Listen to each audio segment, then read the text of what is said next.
আমি আজকে যে রেসিপিটা নিয়ে এসেছি কর্ন সল্টের পেপার মৌসুম স্পেশাল রেসিপি। এটা খুবই ট্যাঙ্গি স্টাইলের একটা রেসিপি, যেখানে আমরা কর্নটাকে একটু ফ্রাই করে তার সঙ্গে একটু ভেজিটেবল দিয়ে আর ব্ল্যাক পেপার আর সল্ট দিয়ে ওটাকে আমরা একটু সটে করে নিই। দারুণ টেস্টি একটা রেসিপি এবং খুব সুস্বাদু। তো চলুন স্টার্ট করা যাক কিভাবে কর্ন সল্টের পেপার বানাতে হয়। তো তার আগে বলি, আমার চ্যানেলটাকে লাইক, শেয়ার ও সাবস্ক্রাইব করতে ভুলবেন না এবং বেশি বেশি করে শেয়ার করুন। তো চলুন স্টার্ট করা যাক কর্ন সল্টেড পেপার কিভাবে বানানো যায়। কর্ন সল্টেড পেপার বানানোর জন্য আমি নিয়েছি কর্ন মানে ভুট্টার দানা নিয়ে নিয়েছি। আমি ভুট্টার দানা নেওয়ার পরে এবার যে ভেজিটেবলগুলো কাটবো এক এক করে, সেটা হচ্ছে গিয়ে আমি ইয়েলো ক্যাপসিকাম নিয়েছি। ইয়েলো ক্যাপসিকামটাকে আমি কাটছি। কীভাবে কেটে নিচ্ছি দেখুন। চপ করবো এটাকে সুন্দর করে। আমি কীভাবে কাটতে হয় তার প্রিপারেশনটা আপনাদেরকে আমি দেখাচ্ছি। যেভাবে কেটে নিতে হবে এটাকে সুন্দর করে। একবার আমি লম্বা করে কেটে নিয়েছি। এবার আমি কী করবো, আবার একটু চওড়া করে নিই, ছোটো ছোটো করে জিটি করে ফেলবো। একদম সহজ সরল একটা রেসিপি, বাড়িতে বসে চটপট বানিয়ে ফেলুন। যখন তখন সন্ধ্যাবেলা ইভিনিং স্ন্যাক্সের জন্য খুবই ভালো। আর এখন মনসুন সিজন চলছে, মনসুন সিজনে আপনাদের বর্ষাকাল রয়েছে, এখন দারুণ টেস্টি খাবার একটা সন্ধ্যাবেলা স্ন্যাক্সের জন্য খুবই সুন্দর। তো স্কিপ না করে দেখতে থাকুন মন দিয়ে আমার চ্যানেলটাকে, the art of food with Abhijit. আপনাদের ভালোবাসার দৌড়ে অনেকটাই এগিয়েছি, তো আরও চাইছি যে আরও বেশি বেশি বেশি করে লাইক, শেয়ার ও সাবস্ক্রাইব করুন আমার চ্যানেলটাকে। তো আমি কেটে নিচ্ছি টুকরো টুকরো করে। এবার সেকেন্ড কাজ হচ্ছে আমার অন্যান্য যে ইনগ্রিডিয়েন্টসগুলো আছে সেগুলোও কাটবো। রেড বেল পেপার এটাও নিয়ে নিয়েছি, ক্যাপসিকাম এটাকেও কাটছি আমি।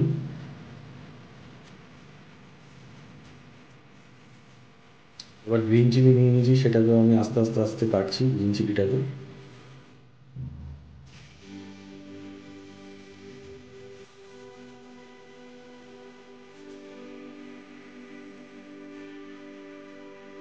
সবগুলো কাটিং হয়ে গেছে আমার একসাথে। এবার পরের ধাপে আমি এগোবো। কর্নগুলো নিয়ে নিয়েছি একটা বাউলে। এটার মধ্যে দিয়ে নিলাম সামান্য একটু নুন আর একটু ব্ল্যাক পেপার দিয়ে নিচ্ছি, মানে গোলমরিচের গুঁড়ো। এটাকে সুন্দর করে একটু মিক্স করে নিচ্ছি। এবার আমার সেকেন্ড স্টেপ কী থাকবে, সেকেন্ড স্টেপ আমার থাকবে গিয়ে যে এর মধ্যে আমি নিয়ে নেবো একটু কর্নফ্লোর আর নিয়ে নেবো গিয়ে হচ্ছে গিয়ে ময়দা ঘরে রাখা। সেটাকে একটু ভালো করে টাইট করে মিক্স করে নেবো। সামান্য একটু জল দিয়ে নেবো যাতে বাইন্ডিংটা ঠিক থাকে। তো এটা মাথায় রাখতে হবে আমাকে। সুন্দর বাইন্ডিংয়ের জন্য আমাকে নিয়ে নিতে হচ্ছে একটু ময়দা আর কর্নফ্লাওয়ার। দারুণ করে এটাকে মিক্স করে নিলাম। একটা জিনিস আমাদের মাথায় রাখতে হবে, যে কর্নটাকে যখন আমি তেলে ফ্রাই করবো ওটা কিন্তু ফেটে গায়ের দিকে ছুটে আসে, সেই জিনিসটাকে একটু মাথায় রাখতে হবে। তবে কর্নটাকে ভালো করে মাখিয়ে নিচ্ছি। এবার এটা আমার নেক্সট প্রসেস হচ্ছে কি, আমি তেলে ছাড়ছি। যেটা একটু আগে আমি বলছিলাম যে যখনই এটাকে তেলে ছাড়বো, যখনই এটা একটু ফ্রাই হওয়া শুরু হবে তখন ফটফট করে ফুটতে থাকে আর গায়ের দিকে ছুটে আসে। তো সুতরাং কোনো স্টিলের টাইপের ঝাঁঝরি থাকলে তার উপরে দিয়ে নেবেন, আদারওয়াইজ কিন্তু খুব রিস্কি এটা। তো একটু যেহেতু মোটামুটি হয়ে এসছে, আমি একটু নাড়িয়ে নিচ্ছি ভালো করে, দেখছি ঠিকঠাক হয়েছে কি না। আমার ওদিকে কর্ন রেডি। এখানে আমি একটু জিঞ্জার চপ নিয়ে নিয়েছি। জিঞ্জার চপ নিয়ে এবার আমি যে মিক্স ইনগ্রিডিয়েন্টসগুলো আমি কেটে রেখেছিলাম, red yellow bell pepper, green bell pepper, ক্যাপসিকামগুলো এবং কাঁচা লঙ্কা, আমি এটার মধ্যে দিয়ে দিলাম কড়াইয়ের মধ্যে। কড়াইয়ের মধ্যে দিয়ে সুন্দর করে এটাকে একটু নাড়িয়ে নেবো, টস করে নেবো হালকা। তো হালকা একটু টস করে নিচ্ছি এটাকে আমি সুন্দর করে। এর মধ্যে কী করবো, এরপরে যে ইনগ্রিডিয়েন্টসগুলো আছে খুব একটা বেশি ইনগ্রিডিয়েন্টস এখানে লাগে না। আমি এবার একটু গোলমরিচ দিয়ে দিলাম এর মধ্যে, হোয়াইট পেপারটা দিয়েছি এর মধ্যে। তারপর দেবো ব্ল্যাক পেপার আর সল্ট, আর কিছুই নেই এটার মধ্যে। এটাকে হালকা টস করে নিলাম একটু আর একটু। আর এরপরে যেটা করবো, আমি অন্যান্য যেগুলো বললাম সেগুলো আমি এর মধ্যে ইউজ করবো।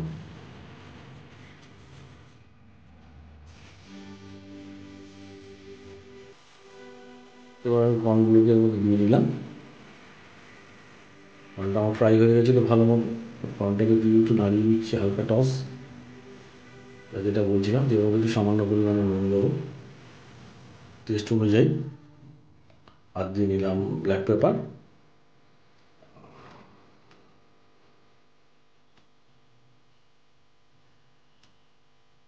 আর হোয়াইট পেপার আগে একটু দিয়েছিলাম, আবার একটু দিলাম।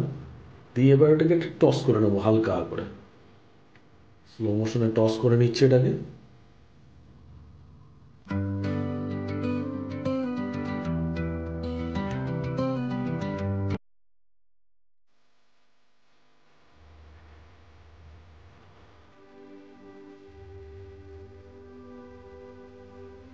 রেডি আমার কর্ন সল্টেড পেপার খাওয়ার জন্য।